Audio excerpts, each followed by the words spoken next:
Pasteur Edouard miampiray indray ny asan'ny général rehefa misotro ronono hoe miaro ny mpitondra sy ny sezany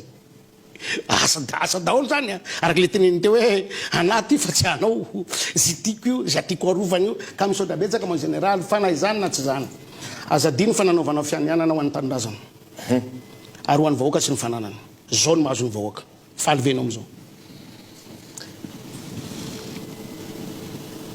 ilaza zalo tsy faly venao am'izao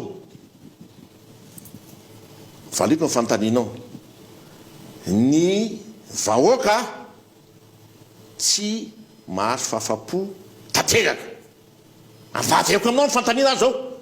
taminao vida ny vahoaka faly tateraka tafitondran'iza ianao no ametrahako fahatare Averiko aminao. faly venao ianao natao hiaro ny vahoaka sy ny fananana mo général faly venao am'izao mahazo ny vahoaka zao mbola miaro ny vahoaka hatram'izao mbola miaro ny vahoaka sy ny fananana akoatran'izay a nano fianarana koa ao anatin'ny lalàna anatin'ny ny statut ny gendarmerie zany défense de service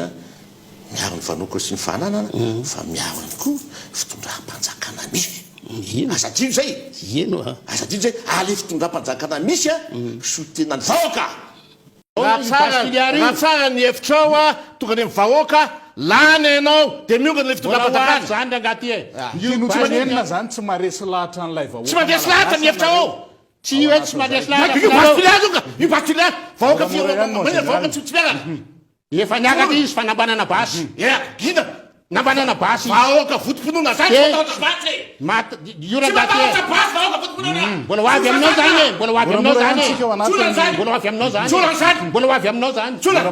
moramora ihany alao hoe tsika ianao nge nanitserominao zany ke tsy miaramila anao e